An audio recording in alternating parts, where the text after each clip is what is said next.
Viewers உங்க எல்லாருக்கும் ஒரு பெரிய வணக்கம். இன்னைக்கான வீடியோ என்ன அப்படின்னா ஐசிசி சாம்பியன்ஸ் டிராஃபி 2025 2017க்கு அப்புறம் சாம்பியன்ஸ் டிராஃபி வந்து பாத்தீங்க அப்படின்னா 2025ல நடத்த போறாங்க. ஆனா பல பிரச்சனைகள் இதை சுத்தி போய்கிட்டே இருக்கு. என்னென்ன பிரச்சனைகள் போயிட்டு இருக்கு, இப்ப அதுக்கு என்ன சொல்யூஷன் காண போறாங்க ஐசிசி அப்படிங்கறத பத்தி இந்த வீடியோல பெருசாவே டிஸ்கஸ் பண்ணலாம். ஓகே, ஃபர்ஸ்ட்லி சாம்பியன்ஸ் டிராஃபி அப்படின்னா என்னன்னா, இது ஒரு மினி வேர்ல்டு கப் அப்படின்னு சொல்லுவாங்க. அதாவது 50 ஓவர்ல நடத்தப்படுகிற இன்னொரு ஒரு ஐசிசி டோர்னமெண்ட் தான் ஐசிசி சாம்பியன்ஸ் டிராஃபி. 2017க்கு அப்புறம் வந்து பாத்தீங்கன்னா அதை நடத்தல. பிகாஸ் அதோட வியூவர்ஷிப் அண்ட் ஸ்பான்சர்ஷிப் ரேட்ஸ் வந்து பெருசா வந்து போகல, அது வந்து பெருசா பிரபலமாகல அப்படிங்கிற மாதிரி வந்து ஐசிசி நிப்பாட்டி வச்சிருந்தாங்க அதை. பட் ஆனா இப்போ கிரிக்கெட்டோட காலகட்டமே வேற மாதிரி மாறிட்டதுனால கண்டிப்பா இதுக்கப்புறம் அது நல்லா பிக்கப் ஆகும்னு யோசிச்சு இப்போ 2025ல சாம்பியன்ஸ் டிராஃபியை திருப்பி எடுத்துட்டு வந்திருக்காங்க. ஓகே, 2017ல கடைசியா இது முடிஞ்சப்போ வின் பண்ணது பாகிஸ்தான். சோ 2025ல திருப்பி இதை ரெஸ்யூம் பண்றப்போ பாகிஸ்தான்ல தான் இதோட மேட்சஸ் நடத்தணும் அப்படிங்கிற மாதிரி வந்து முடிவு பண்ணி பாகிஸ்தானை ஹோஸ்டிங் நேஷனா அறிவிச்சாங்க. இங்க தான் பிரச்சனையே ஆரம்பிச்சிச்சு. நம்ம எல்லாருக்குமே தெரியும், இந்தியா வந்து பாகிஸ்தானுக்கு டிராவல் பண்ணி போய்லாம் கிரிக்கெட் ஆட மாட்டாங்க. ஏன்னா நிறைய செக்யூரிட்டி கன்சர்ன்ஸ் இருக்கு. ஆல்ரெடி இந்தியா விஸ் பாகிஸ்தான் என்ன போயிட்டு இருக்குன்னு உங்க எல்லாருக்குமே தெரியும். 2008 காலகட்டத்தில் இந்தியாவில் ஒரு பெரிய டெரரிஸ்ட் அட்டாக் நடந்துச்சு. அதுல இருந்தே இந்தியா வந்து பாகிஸ்தானுக்கு டிராவல் பண்றதே இல்லை. நீங்க நல்லா கவனிச்சிருந்தீங்கன்னா தெரியும், அதுக்கப்புறம் இந்தியாவும் பாகிஸ்தானும் ஐசிசி டோர்னமெண்ட்ஸ்ல மட்டும்தான் சேர்ந்து விளையாடுவாங்க. ஏதாவது இந்த டூர் பண்றது, ட்ரை சீரிஸ் விளையாடுறது, இந்த வேலையை அவங்க வச்சுக்க மாட்டாங்க. சோ அதனால வந்து இப்ப பாகிஸ்தான் ஹோஸ்டிங் நேஷனா போட்டதுனால இந்தியா சைட்ல இருந்து என்ன சொல்லிட்டாங்க அப்படின்னா, இல்லங்க எங்களால வந்து வர முடியாது பாகிஸ்தானுக்கு அப்படிங்கிற மாதிரி வந்து சொல்லிட்டாங்க. உடனே பாகிஸ்தான் சைட்ல இருந்து ஒரு கோரிக்கை வச்சாங்க, இல்ல நீங்க வந்து இங்க விளையாண்டீங்க அப்படின்னா கண்டிப்பா இதோட ரேட்ஸ் பயங்கரமா போகும் அண்ட் எங்களுக்கும் ஒரு இது கிடைக்கும், உங்களோட செக்யூரிட்டிக்கு நாங்க கண்டிப்பா வந்து பாதுகாப்பா இருப்போம், சோ நீங்க வாங்க அப்படிங்கிற மாதிரி வந்து பாத்தீங்க அப்படின்னா சொல்லியிருந்தாங்க. பட் ஆனா இந்தியாவும் சரி பிசிசிஐ சைட்ல இருந்தும் சரி அதை மறுத்துட்டாங்க, எங்களால அங்க வர முடியாது அப்படின்னு சொல்லிட்டு. சோ இடையில இப்ப ஐசிசி உள்ள வந்தாங்க. ஐசிசி வந்து 2 போர்டு கிட்டையும் பேசினாங்க, ஆனா ஒத்து போற மாதிரி தெரியல இந்தியா.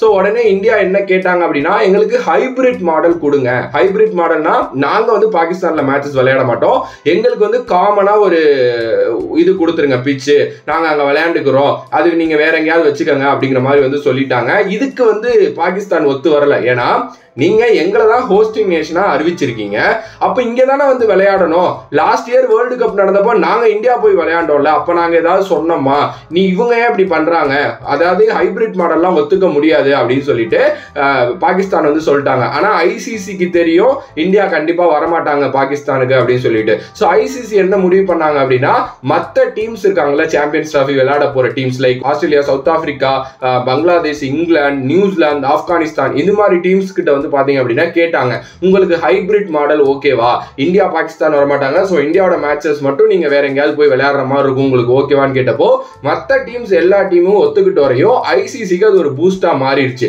சோ இப்போ ஐசிசி என்ன சொல்ல ஆரம்பிச்சிட்டாங்கன்னா, உங்களுக்கு வேற வழியே கிடையாது பாகிஸ்தான், நீங்க ஒத்துக்கிட்டு தான் ஆகணும், ஏன்னா இந்தியாவை விட்டுட்டு சாம்பியன்ஸ் டிராஃபி நடத்த முடியாது, அது நடத்துறது வேஸ்ட், வியூவர்ஷிப் வராது, ஸ்பான்சர்ஷிப் வராது, அது வேஸ்ட். சோ இந்தியா கண்டிப்பா கலந்துகிட்டு ஆடிக்கிட்டே ஆகணும். சோ அதனால ஒரு ஹைபிரிட் மாடலா இதை நடத்துவோம் அப்படிங்கிற மாதிரி வந்து பாகிஸ்தான் ஐசிசி சொல்லிட்டாங்க. சோ பாகிஸ்தான் சைட்ல இருந்து என்ன சொன்னாங்க அப்படின்னா, அவங்க ஹோஸ்டிங் நேஷன் வேற, அவங்களுக்கு அந்த ரைட்ஸ் இருக்கு, லாஸ்ட் டைம் அவங்க தான் சாம்பியன்ஸ். அவங்க என்னன்னா ஒரு சில டிமாண்ட்ஸ் வச்சாங்க. என்னன்னா ஃபர்ஸ்ட்லி வந்து ஏதோ மணி டிமாண்ட் வச்சிருக்காங்க, எங்களோட ரெவன்யூ வந்து இந்த அளவுக்கு நீங்க இதுல இருந்து கொடுக்கணும் அப்படிங்கிற மாதிரி வந்து ஒன்னு வச்சிருக்காங்க. அதுக்கு அடுத்தபடியா இன்கேஸ் வந்து இந்தியா ஃபைனல் போகல அப்படின்னா அந்த ஃபைனல் மேட்ச் வந்து லாகூர் பாகிஸ்தான்ல தான் நடத்தணும் அப்படிங்கிற மாதிரி வந்து வச்சிருக்காங்க. இன்னொரு டிமாண்ட் என்ன வச்சிருக்காங்கன்னா, இன்கேஸ் இப்ப நாங்க ஹைபிரிட் மாடல் ஒத்துக்கிட்டோம் அப்படின்னா, நாங்க இனிமே வர ஐசிசி டோர்னமெண்ட்ஸ்ல இந்தியால நடக்கிற மாதிரி இருந்துச்சுன்னா பாகிஸ்தானுக்கு நீங்க ஹைபிரிட் மாடல் தான் பண்ணி தரணும், எங்களால இந்தியா போய் விளையாட முடியாது அப்படிங்கிற மாதிரி வந்து பாத்தீங்கன்னா ஒரு டிமாண்ட் வச்சிருக்காங்க. இன்னொரு டிமாண்ட் என்ன அப்படின்னா,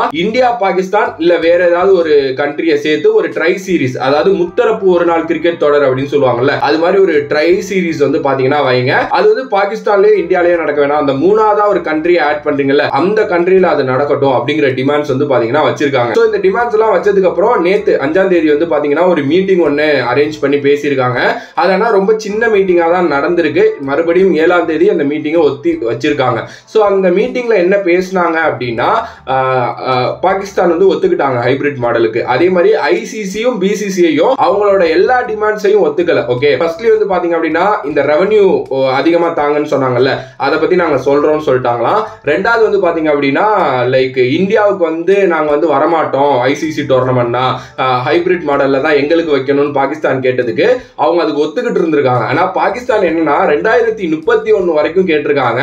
அது வந்து முடியாது, 2027 வரைக்கும் வேணா நீங்க பண்ணிக்கங்க அது மாதிரி அப்படின்னு சொல்லிட்டு ஐசிசி சைட்ல இருந்து சொல்லியிருக்காங்க. அதாவது இப்ப 2027 வரைக்கும்னா இந்தியாவில் வந்து 2 ஐசிசி டோர்னமெண்ட்ஸ் வந்து நடக்க போகுது.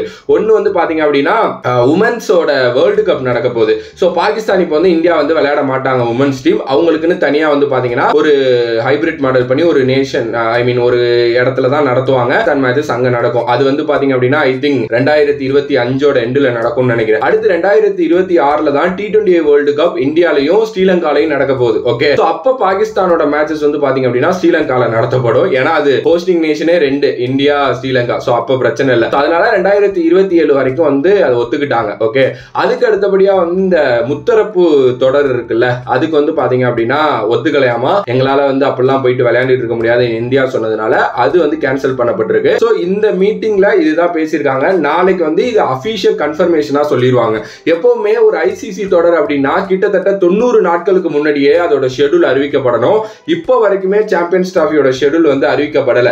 பிப்ரவரி 10ல இருந்து மார்ச் 9க்குள்ள நடக்கும் அப்படிங்கிற மாதிரி சொல்லியிருக்காங்க. டோட்டலா வந்து பாத்தீங்க அப்படின்னா 15 மேட்ச் இந்த மாதிரி தான். ஆனா இப்போ வரைக்கும் அறிவிக்கப்படாததுக்கு காரணம் வந்து இதுதான். அதே மாதிரி லாகூர்ல வந்து ஃபைனல் நடத்தணும்னு அவங்க கேட்டாங்கல்ல, அதுக்கும் ஒத்துக்கிட்டாங்க. இன்கேஸ் இந்தியா வந்து ஃபைனல் செமிஃபைனல் இதெல்லாம் போயிட்டா அந்த தொடர் எல்லாமே வந்து பாத்தீங்க அப்படின்னா ஹைபிரிட் மாடல்ல வேற எங்கேயாவது தான் நடக்கும்னு சொல்லியிருக்காங்க.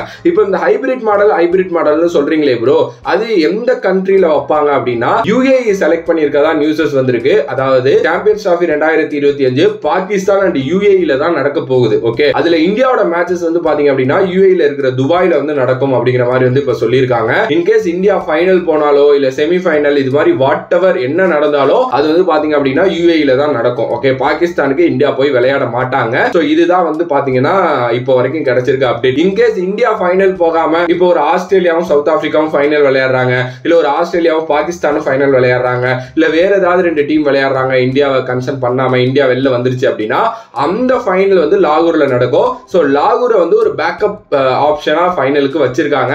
ஆனா இந்தியா எனக்கு தெரிஞ்சு ஃபைனல் போறதுக்கு நிறைய சான்சஸ் இருக்கு. எஸ் ஆப்வியஸ்லி வந்து பாப்போம் என்ன நடக்க போகுது அப்படின்னு சொல்லிட்டு. சோ இதுதாங்க மேட்டர். ஏன் ப்ரோ இவ்வளவு இது பண்ணிட்டு இருக்காங்க, ஸ்போர்ட்ஸா பார்க்கணுமே அப்படின்னா நான் லாஸ்ட் வீடியோல சொன்னதான் இந்த வீடியோலயும் சொல்றேன். நம்ம பேசி ஒன்னும் ஆக போறது இல்ல, பேச வேண்டியவங்க பேசணும். பட் ஆனா ஒரு ரூல் அண்ட் ரெகுலேஷன்ஸ் வச்சிருக்காங்க அந்த டெரரிஸ்ட் அட்டாக்கு அப்புறம் அப்படின்னா அதை கண்டிப்பா மதிச்சு தான் நடப்பாங்க. அதை டக்குலாம் பிரேக் பண்ண முடியாது ஒரு பெரிய டோர்னமெண்ட்டுக்காக. பாப்போம். கிட்டத்தட்ட 2017 மறைஞ்ச ஒரு டோர்னமெண்ட் திருப்பி 2025 வரப்போ ஒரு எக்ஸைட்மெண்ட் இருக்கும்ல.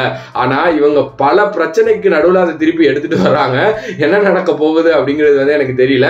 சோ உங்களோட கருத்து இதை பத்தி என்னவோ மறக்காம கமெண்ட் பாக்ஸ்ல கமெண்ட் பண்ணுங்க. If you like the video please like share and subscribe to நம்மளோட கிரிக்ஸிப் சேனல். வேற ஒரு வீடியோல வேற ஒரு கான்செப்ட்ல உங்களை சந்திக்கிறேன். ஆனந்த் பா from this is VJ Mani. Love you all. Stay safe மக்களே.